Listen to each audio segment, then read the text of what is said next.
दोस्तों पिछले वीडियो में हम लोगों ने पेट्रोकेमिकल इंडस्ट्रीज को डिस्कस किए थे। ठीक है, पेट्रोकेमिकल इंडस्ट्रीज को हम लोग पिछले वीडियो में डिस्कस कर चुके हैं। दोस्तों पेट्रोकेमिकल इंडस्ट्रीज की बाद जो यूपीएससी सिलेबस में जो मेंशन है वो हमारी आती है फार्मास्यूटिकल इंडस्ट्रीज। तो आज के इस वीडियो में हम लोग फार्मास्यूटिकल इंडस्ट्रीज को यहाँ पे डिस्कस करने वाले हैं। तो सबसे पहले देख लेते हैं कि फार्मास्यूटिकल इंडस्ट्री में हम लोग क्या क्या डिस्कस करेंगे। तो सबसे पहले देखेंगे फार्मास्यूटिकल इंडस्ट्रीज होती क्या है, रॉ मटेरियल कौन कौन सी यूज करते हैं और कौन कौन सी लोकेशन फैक्टर्स होते हैं, डिस्ट्रीब्यूशन कहाँ कहाँ पे है, फार्मास्यूटिकल इंडस्ट्रीज कहाँ पे इंडिया में पाए जाते हैं, गवर्नमेंट की पॉलिसी क्या रही है फार्मास्यूटिकल इंडस्ट्रीज को प्रमोट करने के लिए, और इंडिया के करेंट स्टेटस देखेंगे फार्मास्यूटिकल इंडस्ट्रीज में कि इंडिया कैसा परफॉर्म कर रहा है, चैलेंजेस जो फार्मास्यूटिकल इंडस्ट्रीज फेस कर रहे हैं उसको भी आज के इस वीडियो में हम लोग डिस्कस करने वाले हैं। तो दोस्तों चलिए आज का वीडियो हम लोग यहाँ पे स्टार्ट करते हैं। तो सबसे पहले दोस्तों फार्मास्यूटिकल इंडस्ट्रीज होती क्या है। यदि आप सिंपल वर्ड में आप देखोगे तो फार्मास्यूटिकल इंडस्ट्रीज क्या बनाती हैं, मेडिसिन बनाती हैं। मेडिसिन का मतलब है ड्रग्स जो मेडिसिन में यूज होते हैं, यानी कि टैबलेट बनाती हैं। टैबलेट के साथ साथ यहाँ पे इंजेक्शन के लिए जो यूज होते हैं सिरप भी बनाते हैं, और यहाँ पे लिक्विड जो यूज होते हैं इंजेक्शन के लिए वो भी बनाते हैं, वैक्सीन भी बनाते हैं। तो सारे ये हमारी फाइनल गुड्स होते हैं फार्मास्यूटिकल इंडस्ट्रीज का। लेकिन दोस्तों इसके अलावा भी काम करती है फार्मास्यूटिकल इंडस्ट्रीज। तो आप यहाँ पे बोल सकते हो फार्मास्यूटिकल इंडस्ट्रीज क्या करती है, रिसर्च करती है किस पे, फार्मास्यूटिकल ड्रग्स होते हैं उस पर, और रिसर्च करने के बाद डिस्कवर करती है प्रोसेस और फार्मूला को डिस्कवर करती है टैबलेट बनाने के लिए, सिरप बनाने के लिए, और यहाँ पे इंजेक्शन या वैक्सीन बनाने के लिए यहाँ पे प्रोसेस या फार्मूला को डिस्कवर करती है फार्मास्यूटिकल इंडस्ट्रीज। ठीक है, तो फार्मास्यूटिकल इंडस्ट्रीज मेनली क्या करती है, मेडिसिन बनाती है और उसके लिए रिसर्च का काम करती है। जैसे यहाँ पे आप एग्जाम्पल के तौर पर आप देखोगे तो पैरासीटामॉल है। ठीक है, तो कभी पैरासीटामॉल जो फार्मास्यूटिकल इंडस्ट्रीज है वो कैसे यहाँ पे जैसे पेन किलर के लिए यूज होता है, और यहाँ पे जो सिंपल आप फीवर होता है उसके लिए यूज होता है। तो फार्मास्यूटिकल इंडस्ट्री की जो फार्मूला है, इसको जो फार्मास्यूटिकल इंडस्ट्री होंगी वो रिसर्च की रही होंगी इसको फार्मूला को डिराइव करने के लिए और इसको प्रोसेस को बनाने के लिए। तो फार्मूला आप देख सकते हो यहाँ पे C8H9NO2। तो यहाँ पे आप इंग्रेडिएंट देख सकते हो, कार्बन, हाइड्रोजन, NO2, 3 इंग्रेडिएंट है, और इसमें स्पेसिफिक रेशियो में इनको मिक्सर करके बनाया जाता है। तो ये हमारी एक मेडिसिन हो गई। वैसे ही बहुत सारे जो मेडिसिन है, वैक्सीन है, उसको बहुत सारे इंग्रेडिएंट से मिलकर बनाते हैं और उस पर स्पेसिफिक रेशियो में उसको मिक्स करके बनाते हैं। ठीक है, तो ये जो फार्मूला होती है इसी पे रिसर्च करते हैं और इसको प्रोसेस पे भी रिसर्च करते हैं, और हमको फार्मूला और प्रोसेस को ध्यान में रखते हुए मेडिसिन को बनाते हैं फार्मास्यूटिकल इंडस्ट्रीज। ठीक है, तो अब देख लेते हैं यहाँ पे रॉ मटेरियल कौन कौन सी यूज करती है फार्मास्यूटिकल इंडस्ट्रीज। तो रॉ मटेरियल में आप देख सकते हो यहाँ पे सबसे बेसिक जो रॉ मटेरियल है वो हमारी क्या है, एपीआई उसको बोलते हैं। ठीक है, एक्टिव फार्मास्यूटिकल इंग्रेडिएंट, ये ड्रग्स होती है। जैसे अभी हम देखें पैरासीटामॉल में C8H9NO2 है, तो हमारी देखो C और H ये क्या हमारी कार्बन और हाइड्रोजन, ये हमारी क्या होगी, एक्टिव फार्मास्यूटिकल इंग्रेडिएंट हो गए। यदि कार्बन और हाइड्रोजन अलग अलग हमें मिल जाए, NO2 भी अलग अलग मिल जाए, तो इसको एक स्पेसिफिक रेशियो में आप इसको मिक्स करोगे तो हमारी मेडिसिन हो जाएगी। तो जो ये हमारी इंग्रेडिएंट है इसको बोलते हैं एक्टिव फार्मास्यूटिकल इंग्रेडिएंट API। और इसके अलावा आप देख सकते हो कि यहाँ पे पैकेजिंग के लिए प्लास्टिक का यूज होती है। ग्लासेस के लिए मान लो सिरप बना रहे हो तो ग्लास में करोगे, प्लास्टिक में करोगे, जैसा भी करोगे। ठीक है, तो पैकेजिंग जो इनपुट्स होते हैं वो भी हमारी ज़रूरत पड़ती है फार्मास्यूटिकल इंडस्ट्रीज का। तो रॉ मटेरियल कौन कौन सी यूज करते हैं, API यूज करते हैं, active pharmaceutical ingredient, plastic, glasses या अदर पैकेजिंग मटेरियल यूज किया जाता है फार्मास्यूटिकल इंडस्ट्री के द्वारा। और मेडिसिन यहाँ पे जनरली मेडिसिन, वैक्सीन, सिरप, ये सारी चीज़ें बनाती हैं फार्मास्यूटिकल इंडस्ट्रीज। तो दोस्तों अब लोकेशन फैक्टर्स देख लेते हैं कि कहाँ कहाँ पे फार्मास्यूटिकल इंडस्ट्रीज लग सकते हैं। तो जैसा कि दोस्तों यहाँ पे रॉ मटेरियल हमें देखें कि API। ठीक है, तो API किसी पर्टिकुलर लोकल जगह पे नहीं मिलती है, एक रिसोर्स नहीं है, लोकल रिसोर्स नहीं है। ठीक है, इसीलिए आप फार्मास्यूटिकल इंडस्ट्रीज एक फूट लूज इंडस्ट्रीज है। फूट लूज इंडस्ट्रीज का मतलब है यहाँ पे कि किसी स्पेसिफिक लोकल रिसोर्स पे डिपेंडेंट नहीं होती है। ठीक है, ऐसा नहीं है कि एपीआई कहीं पे मान लो यूपी में मिल रही हो, सिर्फ यूपी में मिलेगी या उड़ीसा में मिलेंगी, ऐसा कुछ नहीं है। ठीक है, तो ये हमारी फूड लूज इंडस्ट्रीज है, हमारी फार्मास्यूटिकल इंडस्ट्रीज, यानी कि किसी लोकल रिसोर्स पे डिपेंडेंट नहीं होती है। और यहाँ पे जो अदर फैक्टर क्या होती है कि हमारी रॉ मटेरियल जहाँ से भी एक्सेसिबल हो। ठीक है, क्योंकि लोकल रिसोर्स नहीं है, कहीं से हमको इंपोर्ट करनी पड़ेगी या कहीं दूर से लानी पड़ेगी, तो जहाँ से हमारी एक्सेसिबल होती है रॉ मटेरियल, वहाँ पे फार्मास्यूटिकल इंडस्ट्री हम लगा सकते हैं। जैसे इंडिया की बात करें तो इंडिया तो मेजर फार्मास्यूटिकल इंडस्ट्री बहुत ही वेल डेवलप्ड है, लेकिन जो एपीआई होती हैं, एक्टिव फार्मास्यूटिकल जो इंग्रेडिएंट होते हैं, वो हम चाइना से इंपोर्ट करते हैं। ठीक है, तो 70% जो एपीआई होती है हम चाइना से इंपोर्ट करते हैं। इसका मतलब है कि जहाँ फार्मास्यूटिकल इंडस्ट्रीज कहाँ पर लगाएंगे, पोर्ट के पास लगाएंगे। क्यों पोर्ट के पास लगाएंगे? क्योंकि चाइना से हम इंपोर्ट करते हैं तो इंपोर्ट कहाँ से होगी, पोर्ट से होगी ना। या तो आप एयर से भी आप कर सकते हो, लेकिन जनरली पोर्ट से होती है। तो पोर्ट के पास हमारी फार्मास्यूटिकल इंडस्ट्रीज यहाँ पे डेवलप होंगी, क्योंकि वहाँ पे रॉ मटेरियल हमारी एक्सेस होगी। हालांकि फूड लूजिंग इंडस्ट्रीज है, इसको भी आप ध्यान रखना। इसके अलावा दोस्तों, जहाँ पे मार्केट हमारा पोटेंशियल होगा, यानी कि अभी मान लो आप एक्सपोर्ट के पर्पज़ से फार्मास्यूटिकल इंडस्ट्रीज को इंस्टॉल करना चाहते हैं, तो भी आप पोर्ट के पास अपना करोगे। मान लो मुंबई पे आप फार्मास्यूटिकल इंडस्ट्री लगा रहे हो, तो चाइना से आप इंपोर्ट करोगे एपीआई, फार्मूला आप रिसर्च करोगे या आपके पास फार्मूला है तो आप उसको मिक्स करोगे, आप एक्सपोर्ट कर दोगे अफ्रीकन कंट्री में। ठीक है, तो हमारी क्या होगी, नियर पोर्ट हमारे सूटेबल होती हैं, क्योंकि हमारे पोटेंशियल मार्केट वो प्रोवाइड करती है एक्सपोर्ट के लिए।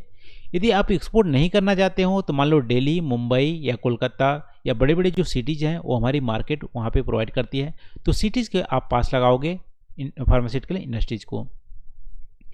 इसके अलावा दोस्तों, यहाँ पे स्किल लेबर या आपको बोल सकते हो कि अच्छे डॉक्टर जो रिसर्च कर सके उसकी ज़रूरत पड़ती है। तो जनरली जो डॉक्टर या स्किल लेबर कहाँ मिलते हैं, सिटी में मिलते हैं। ठीक है, तो भी हमारा सिटी के पास फार्मास्यूटिकल इंडस्ट्री हम लगा सकते हैं। ठीक है, और माइल्ड क्लाइमेट होनी चाहिए, क्योंकि क्लाइमेट अच्छी होंगी तभी वहाँ पे जो स्किल लेबर होंगे वो सर्वाइव करेंगे। जहाँ पे हार्श क्लाइमेट होगी वहाँ पे कोई जाकर रहना पसंद नहीं करता है, तो माइल्ड क्लाइमेट सिटी ए प्रिफरेबल होती है। इसके अलावा दोस्तों, गवर्नमेंट की पॉलिसी भी रिस्पॉन्सिबल होती है कि कैसे वहाँ पे की जो इंडस्ट्री है फार्मास्यूटिकल इंडस्ट्री को कैसे प्रमोट कर रही है। ठीक है, उस पर भी डिपेंड करता है। तो ये सारे जो फैक्टर्स होते हैं वो हमारी रिस्पॉन्सिबल होती हैं फार्मास्यूटिकल इंडस्ट्रीज को प्रमोट करने के लिए। कौन कौन से? सबसे पहले accessibility to raw material, proximity to potential market, skill labour और गवर्नमेंट की पॉलिसी। देखो, इसी की बेसिस पे आप देखोगे तो इंडिया में जो फार्मास्यूटिकल इंडस्ट्रीज हैं वो जनरली सदर्न स्टेट में ज़्यादातर देखने को मिलते हैं, इंक्लूडिंग गुजरात। यहाँ पे वैसे गुजरात, महाराष्ट्र सदर्न स्टेट नहीं आती हैं, लेकिन गुजरात और महाराष्ट्र और सदर्न स्टेट सब में यहाँ पे फार्मास्यूटिकल इंडस्ट्री बहुत ज़्यादा यहाँ पे पाई जाती हैं, एक्सेप्ट केरला में नहीं है, क्योंकि इसका रीजन्स हैं सदर्न स्टेट में इसलिए पाए जाते हैं क्योंकि कोस्टल स्टेट हैं। ठीक है, तो कोस्टल स्टेट में क्या होती है, पोर्ट हमारा चाइना से रॉ मटेरियल हमारे ईजिली वहाँ पे एक्सेसिबल हो जाता है, इसलिए हमारी सदर्न स्टेट या कोस्टल जो स्टेट है वहाँ पे फार्मास्यूटिकल इंडस्ट्री हमारी डेवलपमेंट हुई है। इसके अलावा दोस्तों, हमारे देखो कि उत्तराखंड और हिमाचल प्रदेश में फार्मास्यूटिकल इंडस्ट्री पाई जाती हैं, ये हमारे हिली एरिया में है। ठीक है, क्योंकि यहाँ की जो स्टेट गवर्नमेंट है उसको प्रमोट की है फार्मास्यूटिकल इंडस्ट्रीज को, इसीलिए ज़्यादातर अभी रिसेंटली आप देखोगे 80-90 के दशक में आप देखोगे जो महाराष्ट्र से और गुजरात से बहुत सारे जो इंडस्ट्रीज है फार्मास्यूटिकल इंडस्ट्रीज वो यहाँ पे अपनी जो फैक्ट्री है उत्तराखंड और हिमाचल प्रदेश में वहाँ पे इंस्टॉल कर ली थी, क्योंकि गवर्नमेंट को वहाँ पे फेवरेबल पॉलिसी वहाँ पे मिला। ठीक है, इंसेंटिव मिला, तो गवर्नमेंट की पॉलिसी भी फेवरेबल के चलते यहाँ पर उत्तराखंड हिमाचल प्रदेश में फार्मास्यूटिकल इंडस्ट्रीज पाई जाती है। लेकिन ज़्यादातर आपको मुंबई, महाराष्ट्र, तमिलनाडु, आंध्रा, कर्नाटका यहाँ पे आपको फार्मास्यूटिकल इंडस्ट्री देखने को मिलती है। दोस्तों, अब देख लेते हैं यहाँ पे जो गवर्नमेंट की पॉलिसी रही है, इंडिया में फार्मास्यूटिकल इंडस्ट्री बहुत ज़्यादा अच्छी वेल डेवलप्ड है। अभी कोविड-19 के सिचुएशन आप देख सकते हो कि हमने बहुत सारे ड्रग्स को जो कोविड के ट्रीटमेंट के लिए या अदर जो मान लो एड्स, ठीक है, एड्स के ट्रीटमेंट के लिए हम वैक्सीन या बहुत सारे जो ड्रग्स होते हैं वो सप्लाई करते हैं पूरे वर्ल्ड में, क्योंकि हमारी जो फार्मास्यूटिकल इंडस्ट्रीज है हमारी वेल डेवलप्ड है। उसके लिए दोस्तों आप बोल सकते हो कि इंडिया पेटेंट एक्ट 1970 की जो पॉलिसी है वो रिस्पॉन्सिबल है इंडिया यहाँ पे जो फार्मास्यूटिकल इंडस्ट्रीज को डेवलपमेंट के लिए, ठीक है। ऐसा इसलिए क्योंकि इंडिया जो पेटेंट एक्ट है 1970 वो क्या करती है, लीगलाइज करती है कॉपिंग करने के लिए किसको, ड्रग्स की मॉलिक्यूल्स को, ठीक है। जो फॉर्मूला है, ठीक है, उसको कॉपी करने के लिए अलाउ करती है। यानी कि कोई भी मान लो एक कंपनी ने फार्मूला को डेवलप किया है, तो फार्मूला को डेवलप करने के लिए मान लो डेवलप किया तो उसको 5 साल के लिए एक्सक्लूसिव राइट दी जाएगी कि आप ही बनाओगे। उसके बाद ये जेनरिक हो जाएगी, ठीक है, इंडियन गवर्नमेंट की नज़र में ये जेनरिक हो जाएगी। उसके बाद अदर जो कंपनी है वो इसके फार्मूला को कॉपी कर सकती है। ये लीगलाइज कर दिया गया है, ठीक है। तो यहाँ पे फार्मूला को कॉपी के लिए लीगलाइज कर दिया गया कुछ पीरियड के बाद, लेकिन यहाँ पे प्रोसेस जो मेकिंग है उसको लीगलाइज नहीं किया गया, ठीक है। तो यहाँ पे ध्यान रखना कि जो ड्रग्स की मॉलिक्यूल्स हैं उसको बनाने के लिए यहाँ पे लीगलाइज कर दिया गया है, लेकिन ड्रग्स की मेकिंग जो प्रोसेस है उसको लीगलाइज नहीं किया गया है। तो इस जो लीगल जो प्रोविज़न बनाया गया है, पेटेंट एक्ट बनाया गया 1970, उसके चलते इंडिया में आप देखोगे कि 1970 के बाद जो फार्मास्यूटिकल इंडस्ट्री है वो बहुत ज़्यादा बूम कर गई, ठीक है, यहाँ पे बहुत ज़्यादा बढ़ी है। इसके अलावा आप देखोगे गवर्नमेंट ने 100% FDI भी अलाउ किया है ग्रीन फील्ड फार्मास्यूटिकल इंडस्ट्रीज़ के लिए। यानी कि कोई भी एब्रॉड या अदर जो US की कंपनीज़ हैं वो यहाँ पे इंडिया में नई कंपनी बनाना चाहती है, फार्मास्यूटिकल इंडस्ट्री बनाई जाती है, ग्रीन फील्ड इंडस्ट्री लगाना चाहती है, तो 100% FDI उस पर अलाउड किया गया ऑटोमेटिक रूट से। तो दो प्रोविज़न के चलते आप देख सकते हो इंडिया में फार्मास्यूटिकल इंडस्ट्रीज बहुत ज़्यादा वेल डेवलप्ड है। तो अब स्टेटस देख लेते हैं फार्मास्यूटिकल इंडस्ट्रीज का इंडिया में। तो इंडिया क्या है, लार्जेस्ट प्रोड्यूसर है जेनरिक ड्रग्स का, यानी कि जेनरिक ड्रग्स जिसमें कॉपी का राइट किसी को नहीं है, तो उसमें यहाँ पे लार्जेस्ट प्रोड्यूसर है इंडिया। और यहाँ पे लोवेस्ट जो कॉस्ट लगती है, मैन्युफैक्चरिंग कॉस्ट लगती है पूरे वर्ल्ड में, वो हमारे इंडिया, यानी कि बहुत ही चीप, यानी बहुत सस्ते दाम में हम मेडिसिन पूरे वर्ल्ड को सप्लाई करते हैं। अफ्रीका में हमारी ग्रेट डिमांड है, इसके अलावा सेंट्रल एशिया में ग्रेट डिमांड है। हमारा जो मेजर इंपोर्टर है वो हमारे USA है, ठीक है। अमेरिका को हम बहुत ज़्यादा एक्सपोर्ट करते हैं यहाँ पे लो, क्योंकि हमारी जो मैन्युफैक्चरिंग जो कॉस्ट है वो बहुत ज़्यादा कम है, ठीक है। हम लार्जेस्ट प्रोड्यूसर हैं वैक्सीन का, तो वर्ल्ड में सबसे ज़्यादा वैक्सीन इंडिया में जनरेट किए जाते हैं। आप एड्स के भी वैक्सीन इंडिया से ही जनरेट हुए हैं, ठीक है, इसको आप देख सकते हो। फिर देखो third largest overall drugs producer हैं वॉल्यूम के हिसाब से, यानी वॉल्यूम के हिसाब से आप देखोगे तो हम थर्ड लार्जेस्ट हैं। यहाँ पे USA फर्स्ट है और उसके बाद शायद चाइना का नंबर आता है, तो हम थर्ड यहाँ पे लार्जेस्ट वॉल्यूम के हिसाब से ड्रग्स के प्रोड्यूसर हैं। तो हमारी जो फार्मास्यूटिकल इंडस्ट्रीज है उसकी डेवलपमेंट आप यहाँ पे देख सकते हो। लेकिन दोस्तों यहाँ पे चैलेंजेस की बात करें, फार्मास्यूटिकल इंडस्ट्री क्या क्या चैलेंजेस फेस कर रही है, तो सबसे पहले रॉ मटेरियल। देखो हम लोग देखे थे 70% जो हमारी API होती है, ठीक है, API जो इंग्रेडिएंट होते हैं, एक्टिव फार्मास्यूटिकल इंग्रेडिएंट होते हैं, 70% तो हम क्या करते हैं, 70% हम क्या करते हैं, चाइना से इंपोर्ट करते हैं। अब देखो इतनी ज़्यादा डिपेंडेंसी है चाइना पे, यदि चाइना कल को यदि मना कर दे कि हम आपको API एक्सपोर्ट नहीं करेंगे, तो हमारी जो फार्मास्यूटिकल इंडस्ट्रीज है वो बहुत ज़्यादा खतरे में पड़ जाएगी, क्योंकि इसको बनाने में API बनाने में हमारे इंडियन कंपनी को बहुत ज़्यादा पैसे लगते हैं। चाइना हमें बहुत ही सस्ते में API प्रोवाइड कर देता है, ठीक है। तो हमारी जो कॉस्ट हम दुनिया में हम कहलाते हैं कि बहुत ही सस्ते दाम में मेडिसिन बनाते हैं, वो हमारी सस्ते दाम में हमें मेडिसिन नहीं बना पाएंगे और इंडिया एक्सपोर्ट नहीं कर पाएगा। तो हम रॉ मटेरियल क्षेत्र में हम चाइना पे डिपेंडेंट है, फुल्ली डिपेंडेंट है, ठीक है। इसके अलावा दूसरी जो मेजर चैलेंज है हमारे फेक ब्रांड। इंडिया में बहुत ज़्यादा फार्मास्यूटिकल इंडस्ट्री, छोटे छोटे इंडस्ट्रीज हैं जो फेक ब्रांड के लेके चलती है और अपने कॉस्ट को बहुत ज़्यादा बढ़ा को बेचती है, जबकि उतनी क्वालिटी उतनी अच्छी होती नहीं है। तो फेक ब्रांड को यहाँ पे रोकना बहुत ही मुश्किल हो गया है इंडिया में। हालांकि बहुत ज़्यादा प्रोविज़न किए गए हैं, बहुत ज़्यादा पेनाल्टी, हार्श पेनाल्टी लगती है, फिर भी यहाँ पे प्राइस को बहुत ज़्यादा बढ़ा चढ़ा के इंडिया मार्केट में बेचा जाता है कि हमारी ब्रांड अच्छी है, इतनी प्राइस है, महंगे दामों में बेचा जाता है, जबकि उतनी उसकी क्वालिटी होती नहीं है। इसके लिए दोस्तों यहाँ पे जो गवर्नमेंट है और सोसाइटी है, इंडिया की पब्लिक है, वो क्या करते हैं, बोलते हैं कि जो दवा है उसको बहुत ही सस्ते दाम में बेचो, ठीक है, प्राइस की कोपिंग होती है। यहाँ पे प्राइस फिक्स कर दी जाती है कि मान लो कोई वैक्सीन है उसकी प्राइस आप इतना ही रख सकते हो, कोई भी इंस्ट्रूमेंट आप बनाए हो, मेडिसिन या कोई भी ड्रग्स बनाए हो, तो उसकी गवर्नमेंट यहाँ पे प्राइस फिक्स कर देती है कि इससे ज़्यादा आप बेच नहीं पाओगे।